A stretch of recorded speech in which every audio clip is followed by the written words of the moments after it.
राजपूत समाज की जो धरोहर है वो इतिहास है, उसको धूमिल किया जा रहा है, उसको बांटा जा रहा है। नहीं, उनको वोट नहीं देंगे। हम देंगे? अपना मोदी जी को वोट नहीं देंगे, अपने ठाकुर समाज। मंदिर का जो ट्रस्ट है उसमें राजपूत कौन लिया? उन्होंने लिया कोई? अगर कोई लिया हो तो हमें बताओ। वो भी नाराजगी वाली बात है। भगवान का तो ये सहारा लेते हैं। जब ये चुनाव हारते हैं तो धर्म का सहारा लेते हैं, हिंदू मुस्लिम करते हैं और जातियों में लड़वाते हैं। आप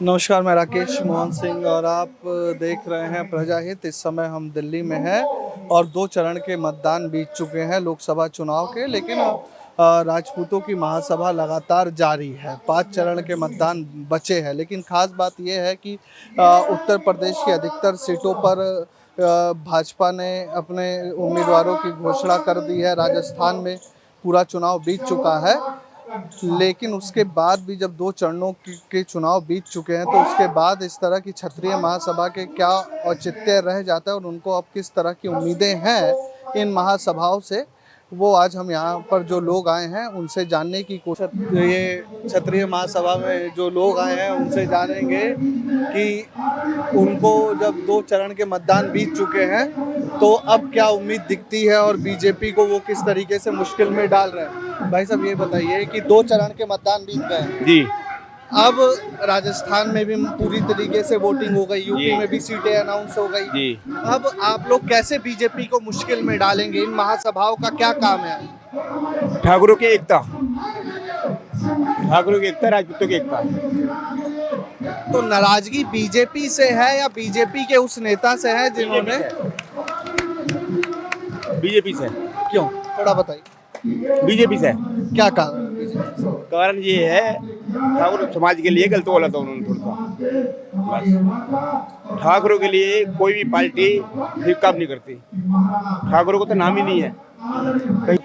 साहब, मैं ये समझना चाह रहा हूँ कि देखिए, आपके जो महासभा के अध्यक्ष हैं उन्होंने कहा कि राजनीतिक माहौल नहीं है, लेकिन कहीं ना कहीं मन से राजनीतिक बातें तो हुई। मैं उसी पहलू पर जानना चाह रहा हूँ कि 2 चरण के मतदान बीत चुके हैं, स्वाभिमान की आप लोग लड़ाई लड़ रहे हैं, लेकिन अब कैसे होगा? राजस्थान का चुनाव बीत चुका है जहाँ राजपूतों की सबसे ज़्यादा पॉपुलेशन है, मध्य प्रदेश में सीटों की अनाउंसमेंट हो गई, यूपी में लगभग सीटों की अनाउंसमेंट हो गई, दिल्ली में किसी राजपूत को नहीं मिला। तो अब लड़ाई इस तरह की पंचायतों का क्या मकसद रह जाता है? समाज अपनी आवाज़ उठाने का कार्य कर रहा है, वो समय नहीं होता कोई भी समाज की आवाज़ उठाने का। समाज की आवाज़ आदमी कभी भी, चाहे इलेक्शन से पहले हो चाहे इलेक्शन के बाद हो, खुद को जागृत करना, खुद को समाज में जागृत रखना हर समाज का दायित्व है। वही हमारा समाज कर रहा है। राजनीति तो किसी प्रकार की मुझे दिखती नहीं। जैसे हमने आपके ही जो मंच से संबोधन हुआ तो पीएम की बात हुई, सीटों को लेकर बात हुई, तो कहीं ना कहीं ये है कि राजनीति में जो प्रतिनिधित्व वो खत्म हो रहा है उसको बढ़ाया जाए। हाँ, देखो, जो ये पंचायत हुई है, ये समाज के, जो समाज की हानि हो रही है, राजनीति लगा लो, सामाजिक लगा लो और आर्थिक लगा लो, उन सभी को आधार पे करके ये पंचायत हुई है। इस पंचायत में सभी मुद्दों को उठाया जाएगा, चाहे वो राजनीतिक हो, चाहे आर्थिक हो, चाहे वो किसी भी प्रकार की सामाजिक हो, चाहे वो ऐतिहासिक हो। आप देख रहे हो इतिहास के साथ छेड़छाड़ है, राजपूतों को राजनीति में उनका आप देख रहे हो किस तरह से खात्मा किया जा चुका है। उन सब चीज़ों को मद्देनजर रखते हुए भी सरकार तक हमारी आवाज़ पहुँचे, भी समाज किन हानियों से पहुँच रहा है, और सरकार को सबसे ज़्यादा, चाहे कोई भी पार्टी हो, सबसे ज़्यादा सपोर्ट करता है राजपूत समाज, क्षत्रिय समाज करता है।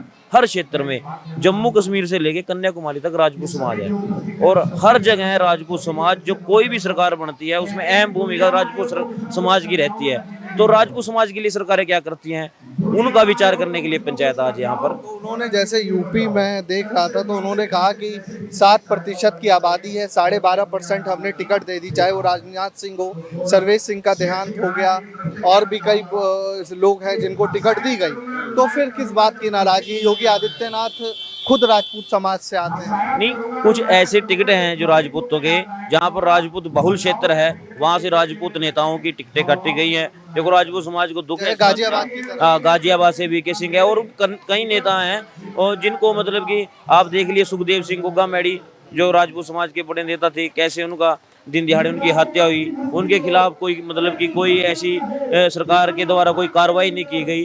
और भी कई ऐसे मुद्दे हैं, ऐतिहासिक मुद्दे जो समाज की धरोहर है, राजपूत समाज की जो धरोहर है वो इतिहास है, उसको धूमिल किया जा रहा है, उसको बांटा जा रहा है, भाईचारा खराब किया जा रहा है। इन सभी मुद्दों को लेके समाज जागृति की ओर बढ़ा हुआ है। पंचायत सर क्या मांग है राजपूत समाज? भैया अब हमें तो पता नहीं, हम तो अभी आए हैं अपने शेर सिंह राणा जी को सुनाए। हम तो अपना जो अरे यार ऐसे तो आप लोग राजपूतों की बेइज्जती करा दे रहे हो, यहाँ बैठे हो उसके बाद आपको मांग ही नहीं पता है। मांग अपना ठाकुर समाज का वो एक झंडा अपना झंडा क्यों उठाना जरूरी है ठाकुर समाज को? वही तो मैं जानना अपने चाह रहा ठाकुर समाज के लिए उठाएंगे, क्योंकि हमारी कहीं पूछताछ ही नहीं है उसमें। बहुत बहुत धन्यवाद। हूं। क्या परेशानी है? परेशानी ये है कि कहीं हमारा नाम ही नहीं है ठाकुर को। तो मोदी तो बता रहे हैं जो राम को लाए हैं राजपूत, योगी उन्हीं को, योगी भी बता रहे हैं जो राम को लाए हैं राजपूत उन्हीं को वोट देंगे। नहीं देंगे? नहीं, उनको वोट नहीं देंगे। हैं? हम अपना देंगे? मोदी जी को वोट नहीं देंगे, अपने ठाकुर समाज को वोट देंगे, अपने शेर सिंह राणा जी के उस पर जो अपना झंडा उठाएंगे अपने। जीतेंगे शेर सिंह राणा? हाँ बिल्कुल, बिल्कुल जीतेंगे। अच्छा जी, आपको तो पता ही होगा क्या चल रहा है। क्या मांग है राजपूत समाज की? राजपूत समाज की ये मांग है कि हमारे समाज को कभी भी आरक्षण तो है, लेकिन गिनती में पिछड़े हुए हैं बिल्कुल राजपूत समाज हमारा। तो सीएम ने अभी, सीएम योगी आदित्यनाथ ने, उन्होंने कहा कि महाराणा प्रताप, महाराणा राणा सांगा, कभी उन्होंने सत्ता की लड़ाई नहीं लड़ी। कहीं ना कहीं इशारा ये है कि राजपूत क्या सत्ता की लड़ाई लड़ रहे हैं? राजपूत क्या सत्ता की लड़ाई लड़ रहे हैं? नहीं, हमारा जो समाज है, महाराणा प्रताप जी वो समाज के लिए लड़े, अपने देश के लिए लड़े। महाराणा प्रताप जी हमारे देश के लिए लड़े, झुकना नहीं सीखा। तो वही तो योगी आदित्यनाथ कह रहे हैं कि वो सत्ता के लिए नहीं लड़े, वो देश के लिए लड़े। तो कहीं ना कहीं इशारा ये नहीं है कि राजपूत सत्ता के लिए लड़ रहा है आज जो है, जो अपने समाज के लिए, अपने देश के लिए लड़ रहा है। अब भी राजपूत देश में बॉर्डरों पे ज्यादातर राजपूत जाति के लोग जाते हैं। तो अगर आप देश के लिए लड़ रहे हैं तो फिर वोट कहाँ जाएगा? वोट देश के लिए, अपने क्षत्रिय समाज को ऊपर लाने के लिए लाए। तो पीएम मोदी की तरफ जा सकता है वोट? पीएम मोदी, हाँ पीएम मोदी जाए, मोदी की तरफ। हाँ, उनसे कोई नाराजगी नहीं? फिलहाल तो नाराजगी नहीं है, क्योंकि जो समाज को लेकर चल रहा है ना मोदी जी इस टाइम सही चल रहा है। समोसा खाइए आप। और कुछ लोग हैं उनसे भी बात करते हैं कि क्या हो गया। अरे बाबा खा लिए समोसा आप? दादा समोसा खा लिए? समोसा खा लिया। अच्छा, तो फिर अब बात कर लेते हैं आपसे। मूंछ बढ़िया लग रही है आपकी। जानना मैं ये चाह रहा था, आखिर में राजपूत समाज की मांग क्या है?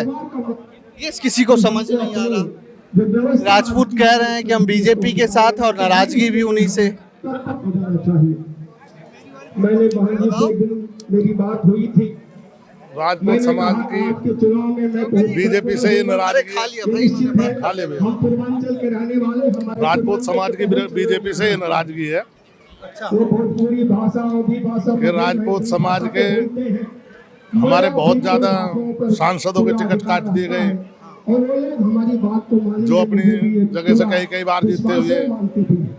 तो मैंने इनसे वादा किया था और कि जो भी पूर्वांचल का रहने वाला व्यक्ति और बहुत सी बातें ऐसी, मैं जैसे कि से उसको मोड़ करके आपके तरफ। तो वो तो बता रहे हैं हम राम को लाए हैं, राजपूत हमारे साथ ही रहेंगे। और मैं ये राम को लाए राजपूत साथी रहेंगे। जो राम मंदिर का जो ट्रस्ट है उसमें राजपूत कौन लिया? उन्होंने लिया कोई? अगर कोई लिया होता हमें बताओ। हम लोग कामयाब हो जाएंगे, वो भी नाराजगी वाली बात है। मकसद को हम पूरा भी कर सकते हैं। और ये भाई शेर सिंह राणा जी ने पार्टी बनाई है, और भाई शेर सिंह राणा जी के राजपूत समाज कंधे से कंधा मिला के तो चलेगा। तो इस बार बीजेपी जीतेगी कि नहीं जीतेगी? मैंने कहा पूर्वांचल का कोई भी व्यक्ति हो, भाई ये क्या कह सकते हैं, हम तो अपनी पार्टी जिताएंगे जी। चलो ठीक है। और कुछ लोग हैं उनसे भी जानने की कोशिश करते हैं। हो गया समोसा भाई, खा लिया समोसा। ये बताओ यार, राजपूत समाज की मांग है क्या? देखिए, राजपूत समाज की जो इतिहास है उससे छेड़छाड़ किया जा रहा है। जो महान विरासत है, जैसे हमारे महापुरुष हैं, तो उनकी जातियां बदली जा रही हैं, अन्य समाजों में बांटा जा रहा है। ये सबसे बड़ा आक्रोश है। और भाजपा के नेता हमारी माँ बहन को गाली देते हैं, अंग्रेजों से रोटी बेटी का रिश्ता बताते हैं, उस पर भी सरकार कोई कार्रवाई नहीं करती। गुजरात में जो पुरुषोत्तम रूपाला है, राजपूत समाज ने ये अल्टीमेटम दिया था कि केवल रूपाला का टिकट काट दिया जाए। माफी मांगने से काम नहीं चलता, क्योंकि ये तो अब बन चुका है कि कोई कुछ भी किसी को बोल लेता है और बाद में माफी मांग लेता है, जबकि उसके दिल में वो जहर भरा हुआ है। तो वहाँ पे 26 लोकसभा सीटें हैं गुजरात में, और अधिकतर 23 से 24 सीटों पे राजपूत समाज बहुत दखल रखता है। उनकी जो वोट है वो निर्णायक है, हराने में भी और जिताने में। योगी तो बता रहे जो राम को लाए हैं राजपूत उन्हीं को वोट देंगे। नहीं, ये जो गीत है इसकी लाइन ही गलत है। अच्छा, भगवान को कोई कैसे ला सकता है? भगवान श्री राम तो पूरी दुनिया के हैं, वो कोई भाजपा के ब्रांड एम्बेसडर थोड़ी ना है, ये इसके संस्थापक हैं। भगवान का तो ये सहारा लेते हैं। जब ये चुनाव हारते हैं तो धर्म का सहारा लेते हैं, हिंदू मुस्लिम करते हैं और जातियों में लड़वाते हैं आपस में। भगवान को कोई कैसे ला सकता है? भगवान श्री राम के तो द्वारा ये दुनिया चल रही है। ये लाइन ही गलत है। इनको ये बोलना चाहिए था जो राम से आए हैं, बस इनका ये लाइन गलत है। जो भी जिसका भी सिंगर है, मित्तल शायद, उसे ये गाना चाहिए था कि जो राम से आए हैं हम उनको लाएंगे। राम को कोई लाने वाला नहीं है, राम तो खुद ही सृष्टि के रसिया है। तो पीएम मोदी को लेकर क्या सोच रहे हैं? देखिए, पीएम मोदी अब बहुत बुजुर्ग हो चुके हैं, 73 वर्षीय हो चुके हैं और लगभग 2 कार्यकाल वो चला चुके हैं। तो उन्हें अब इस उम्र में भजन कीर्तन, है ना, जप ध्यान करना चाहिए और देश को युवा सशक्त कर्मठ योगी जी जैसे नेतृत्व की जरूरत है। और उन्हें अपनी फजीहत ना करवाते हुए, क्योंकि देश वो संभाल भी नहीं पा रहे हैं। देश में जो महंगाई है, देश में जो बेरोजगारी है, पड़ोसी देशों जो हमारे रिश्ते हैं, और सबसे बड़ी बात देखिए, युवाओं पे, किसानों पे उन्होंने कुठाराघात किया अग्निवीर लाके। क्योंकि अग्निवीर से सबसे ज्यादा नुकसान गांव देहात, गरीब और जो मार्शल कौम होती है, चाहे वो राजपूत हो, जाट हो, गुज्जर हो, उनको बहुत इस मैं आपसे ये जानना चाह रहा हूँ कि 2 चरण के चुनाव बीत चुके हैं और अब इन तरह की सभाओं का क्या राजनीतिक या सामाजिक भविष्य बचा है? क्योंकि राजस्थान के पूरे चुनाव निपट चुके हैं, उत्तर प्रदेश की अधिकतर टिकटें बढ़ चुकी हैं, बिहार की टिकटें बढ़ चुकी हैं, मध्य प्रदेश की टिकटें बढ़ चुकी हैं। जो राजपूत बहुल राज्य थे वहाँ पर सारा काम खत्म हो चुका है राजनीतिक दलों की तरफ से। तो फिर इन सभाओं का कितना प्रभाव पड़े? देखिए, सबसे पहले तो मैं ये कहना चाहूँगी क्षत्रिय समाज के लिए कि जय राजपूताना, जय क्षत्रिय समाज। आज के जो दौर में अब टिकट बकचू हैं, बात अलग है, राजनीति जहाँ हो चुकी है वहाँ अलग है, जहाँ चुनाव हो चुके हैं मैं उनकी बात नहीं कर रही हूँ। मैं अब बात कर रही हूँ दिल्ली की या और जो भी जगह बचे हैं अभी। देखिए, राजपूत समाज अपना पूरा बाहुल्य दिखाने, मतों से अपना पूरा बाहुल्य दिखाएगा, इसलिए ये सभाएं बार बार हो रही हैं और होती रहेंगी। संगठन सभाएं तो हमेशा से होती रही हैं, ठीक है ना, और आगे भी होती रहेंगी। लेकिन अभी जो हमारा मेन उद्देश्य है वो हमारा ये है कि राजपूत समाज की ज़्यादा से ज़्यादा टिकट अभी भी मिलने चाहिए जहाँ जहाँ हमारे चरण बचे हुए। बीजेपी तो मैम बता रही है ना कि 12% की देश भर की आबादी है, 13-14% अपने टिकट बांट दी। तो फिर ये नाराजगी किस बात की? जितना प्रतिनिधित्व, जितनी जनसंख्या है उससे ज़्यादा प्रतिनिधित्व हम दे रहे हैं।